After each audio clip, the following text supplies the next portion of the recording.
Duduzane Zuma has told the state capture inquiry that he's not corrupt and has not received money from anyone. The businessman, Zuma, concluded his testimony at the commission today. He said Duduzane Zuma is alleged to be linked to several attempts to influence state decisions during his father's presidency between 2009 and 2018. On Monday, he refuted former Deputy Finance Minister Mcebisi Jonas' testimony that he took him to the Gupta residence without his knowledge.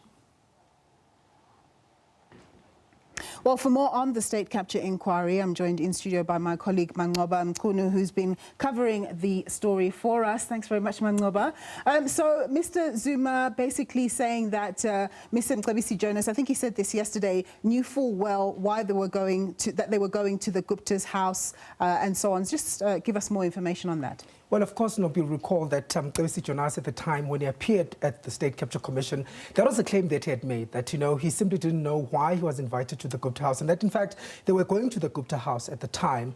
And you recall that the allegation is that that's where he was offered the position of finance minister if he would work with the Guptas, as well as a bribe of 600 million rand. But what Duduzane is saying is that, on his version of events, he insists that, there was a telephone call that was made between Fana Hlongwane as well as Mcebisi Jonas, where the venue was changed from the Hyatt Hotel, where Mcebisi Jonas had been holding a network meeting. And of course, he says he knew very well when we went to the Gupta compound, he knew that they were going to the Guptas.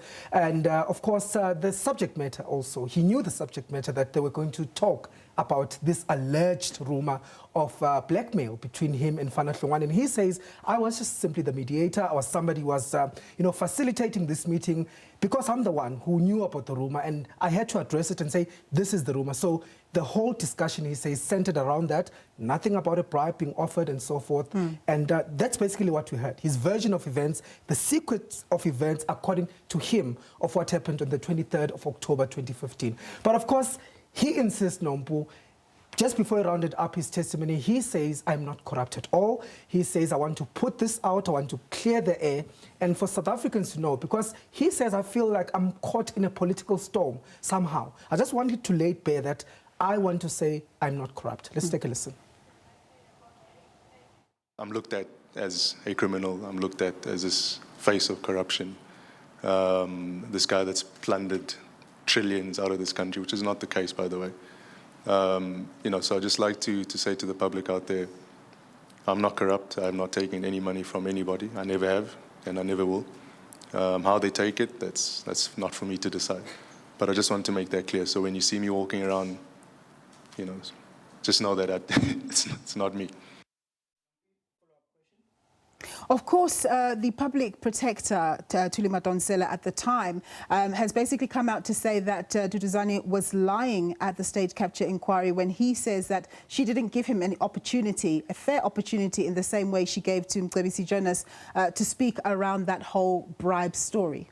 Of course, that's an allegation that surfaced yesterday during his testimony. And again, I think he went into detail today, speaking about it, the fact that he was never afforded an opportunity to answer to some of those allegations. Of course, it emerged, though, that, there was some contact made with him. In fact, the evidence leader, Philip Mukwena, taking him through questions, asking him, where did the Office of the Public Protector communicate with you at all? And he says, yes, they did. And of course, he asked again, did they send you a subpoena? And he says, yes, they did send a subpoena. So, he didn't quite give after that, as to why he was asking those questions. But one could assume that, this is just clarity questions to say, but you were afforded an opportunity, in comparison to what you're saying. Because Duduzane says he was never his submissions, he never made submissions to the public protector. And therefore, he feels aggrieved because he says, this is the very reason why I'm here at the State Capture Commission, because of that report. And so the fact that I was not given that opportunity, I feel very aggrieved, because I would not be here if I was given that opportunity. But of course, it now emerges that there was some sort of communication, and he says at the time he was abroad, he was staying abroad, and in fact he was attending to his businesses, and that's why he couldn't come to the to answer those questions of the public protector. Before we let you go, any other thing that came out that was of interest? Well, of course, we also heard testimony, not testimony per se, but an order or clarity to put it in that sense, no, being made by the Commission Chair, Deputy Chief Justice Raymond Zondo, on the issue of Duduzane Zuma's father, the then former President Jacob Zuma. You recall that over the past few weeks, in fact a week or so, there were newspaper reports that suggested that the Commission had sent about 80 questions to the former President for his next appearance at the State Capture Commission. And of course, the allegation was that, this was to prepare him for that. And you recall that the Commission earlier had denied Zuma that right to get questions when he applied for that before appearing at the Commission for the first time. So the Justice was saying that, there hasn't been a change. In fact, that report is not correct. There were no questions that were sent to Zuma. And he says that what was sent to Zuma was 11 pages of just issues that he will be quizzed on when he returns to the State Capture Commission. And this is part of the agreement that was made between Zuma's lawyers as well as the Commission's evidence leaders the last time he appeared. Because you recall, no, we had made claims that, as being, they were asking him questions that he was not ready to answer, and that, they took this chance to really, quiz him on things that he was not in the know about. But he says, of course, he will release that 11 pages document that was sent to Zuma so that the public could see what really it was. Let's take a listen up. I thought it's important that I set the record straight because I don't know why,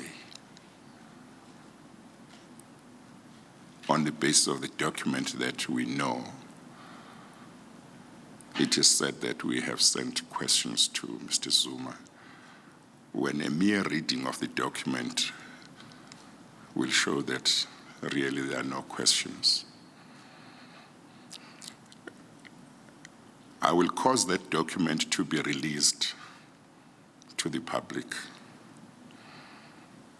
either today or at the latest tomorrow, so that the public can see for itself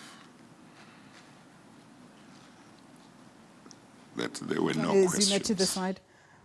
We park Duduzane to the side now, and there's new evidence now being given around the Vrede dairy estate. Tell us about that. Of course, no, but that has begun already. We do have Ms. Elden Chiza, who's testifying now, who's one of the officials from the Department of Fisheries and Agriculture, and basically giving more evidence about this project and the monies that were spent on this project. And of course, you do know that over 200 million rand of taxpayers' money went down the drain with that project. So we do expect to hear more details, and of course implicating some of those senior officials within the former, within the Free State Department. Thank you very much, Manqoba, for your time.